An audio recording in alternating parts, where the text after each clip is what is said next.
টাকা দিয়েছিলাম মটন আনার জন্য। ভাগ্যের ব্যাপার এমন, মটন তো পেলো না, মটনের দোকানটা বন্ধ, বাজারে একটাই মটনের দোকান, তার জন্য মুরগির মাংস নিয়ে এসেছে, চিকেন। কী করবো, তাই করি। নমস্কার বন্ধুরা, তোমরা সবাই কেমন আছো? আশা করছি তোমরা সবাই ভালো আছো। আমি মৌ, আমার এই ছোট্ট চ্যানেলে বা ছোট্ট পরিবারে তোমাদের সকলকে স্বাগত। তোমাদেরকে সাথে নিয়ে আজকের ভিডিও বা ব্লগটা শুরু করছি। প্রতিদিনের মতন আজকের ভিডিও বা ব্লগটাও আশা করছি তোমাদের সকলেরই ভালো লাগবে। সকালবেলা যে চিকেনের বদলে মটনের বদলে যে চিকেন হয়ে গেল, সেই চিকেনটাকেই ভালো করে ধুয়ে রাখলাম। আর চিকেনটা করব বলে এইদিকে, আর এই ভাজাগুলো করব বলে আলু, উচ্ছে, ভেন্ডি, আলু সব কিছু কেটে নিয়েছি, পেঁয়াজ, রসুন। আর এদিকে দেখো চিকেনটাও ভালো করে পরিষ্কার করে ধুয়ে নিয়েছি। আর এদিকে দেখো তেল গরম হয়ে গেছে। তেল গরম হয়ে যাওয়ার পর আলুগুলোকে ভালো করে ভেজে নিচ্ছি। একটু নুন হলুদ দিয়ে দিলাম। ওইদিকে আলুটাও ভাজা হতে থাকবে। আর এইদিকে ঢ্যাঁড়স ভাজা বসিয়ে দিয়েছি। ঢ্যাঁড়স ভাজাটা হয়ে গেছে, তারপরে আলু ভাজাটা করে নিলাম। যেহেতু উচ্ছেটা লাস্টে ভাজবো, কারণ উচ্ছের ভাজার পরে যদি ওই তেলে ভাজি, অন্য ভাজাগুলো তেতো তেতো হয়ে যাবে, সেই কারণে। আর এইদিকে একটু রান্না বান্না করছি, ভাবছি ওকে বলেছিলাম যে বাপের বাড়ি একটু আমার আর কে আছে, মা, ভাই, বউ ওরা ছাড়া। তা ও তখন কালকে বলল না, বলতে হবে না কাউকে। তাই ওই নিজেদের মতন আর ওকে একটুখানি দুপুরবেলা খেতে দেবো বলে ওই মাংস, 4-5 রকম ভাজা আর একটু পায়েস, তাই করছি। আর হঠাৎ এসে বলল যে মামি আসবে বলছে। বললাম তাহলে আগে বলিসনি কেন?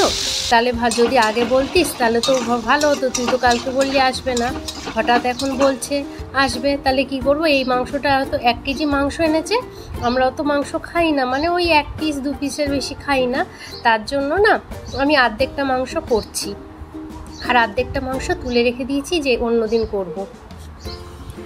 ওইদিকে ভেন্ডি ভাজা হয়ে গেছে, আলু ভাজা হয়ে গেছে, আর লাস্টে এই করলাটা ভাজা করছি। আর এইদিকে মশলা কষিয়ে মাংসটা দিয়ে দিয়েছি, মাংসটা কষা করছি দেখো। আর আমার ছেলে মেয়ে ওরা ঝাল খেতে পারে না, তাই একটু লঙ্কার গুঁড়ো দিয়েছি, কাঁচা লঙ্কা তেমন দিইনি। আর ওই জানলা দিয়ে আলো আসছে বলে না দেখো ভিডিওটা ঝাপসা হয়ে গেছে। এদিকে রান্না বান্না কমপ্লিট করে স্নান করে উঠে কাপড় পরে নিলাম।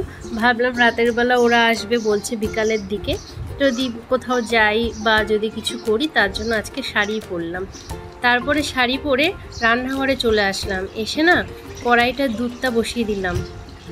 আর ভাবছি কি, এইদিকে এইটা পায়েসটা আস্তে আস্তে হতে থাকবে, কম আঁচ করে রেখে যাব, আর ওইদিকে গিয়ে পুজোটা দিয়ে নেবো ততক্ষণে। এমনিও অনেক বেলা হয়ে গেছে, যেহেতু একটু বেলাতে সব কাজবাজ সেরে একা হাতে করি, তো একটু বেলা হয়ে যায় রান্নাঘরে আমার আস্তে আস্তে। একবার তো সকালের ধাপ হয়েই যায়, তোমরা তো জানো, বর সকাল 7টায় চলে যায়, তার জন্য সকালবেলা আমার রান্না করতে হয়, ছেলে স্কুলে যায়। তা আবার বেলা করে আসি, তখনও একটু কিছু করি, আবার রাতে আমাকে হয়তো ভাত কিছু করতে হয়, 3 বেলাই রান্না করতে হয়, তাই বেলার রান্নাটা একটু দেরি হয়ে যায় সব কাজবাজ সেরে আসি বলে। তা যাই হোক, এইদিকে হয়ে পুজো টুজো দিয়ে দেখো আবার চলে এসেছি। তা দেখো আস্তে করে রেখে গেছিলাম, চালটাও সেদ্ধ হয়ে গেছে, তারপরে এই পাটালিটা দিয়ে দিয়েছি। আর এই গরমের সময় এখন পাটালি পেলাম কি করে? তোমরা হয়তো ভাবছোই যে পাটালির পায়েস করছে, পাটালি তো এই সময় পাওয়া যায় না, শীতের সময় পাওয়া যায়। হ্যাঁ ঠিকই বন্ধুরা, পিঠে টিঠে খাওয়া হয়েছিল, কিন্তু পাটালির পায়েস খাওয়া হয়েছিল না, তাই ওই গুড়টা ছিল, আর সেটাই আজকে কাজে লেগে গেল। আর সেটা দিয়ে ভালোই হলো যে পায়েসটা খাওয়া হয়েছিল না, ভাবলাম মেয়ের জন্মদিন, তাহলে ওই পায়েসটা, পাটালি গুড়টা কাজে লেগে যাক, ওই পায়েস করে নেব। তা যাই হোক, রান্নাবান্না হয়ে পুজো টুজো হয়ে সব কমপ্লিট হয়ে গেছে।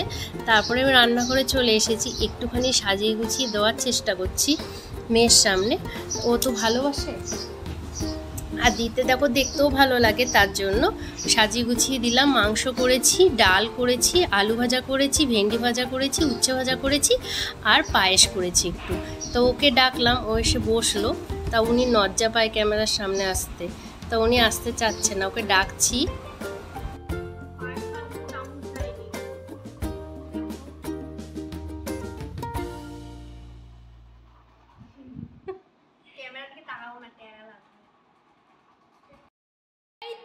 তো ওকে দুপুরবেলা খেতে দিয়ে তারপর আমরা একটু রেস্ট নিয়ে ঘুমিয়ে নিয়েছি। আর সন্ধ্যাবেলা দেখো ওরা চলে এসেছে। এই যে পুচকুটা, মা এসেছে আর বড় ভাই বউ এসছে, ছোট ভাই বউ অফিসে গেছে। ওকে বলছিলাম অফিসের পথে চলে আসতে, কিন্তু ওর শরীরটা ভালো না, ওই জন্য ও আসতে পারবে না। তা বন্ধুরা, আমার ভিডিওটা একদম শেষ পর্যায়ে চলে এসেছে। প্লিজ বন্ধুরা, যারা নতুন আছো চ্যানেলটাকে সাবস্ক্রাইব করে দিয়ে লাইক করে দিও এবং তোমাদের বন্ধুদেরকে শেয়ার করে দিও। আশা করছি তোমাদের ভালো লেগেছে। চলো, লাইক কমেন্ট শেয়ার প্লিজ সবাই করো। Tata, bye bye. আবার দেখা হবে নেক্সট কোনো ভিডিও বা ব্লগে। আর ওরা আসার পর যে পায়েসটুকু করেছিলাম সেই পায়েসটুকু ওদের একটু টিফিন দিয়েছি।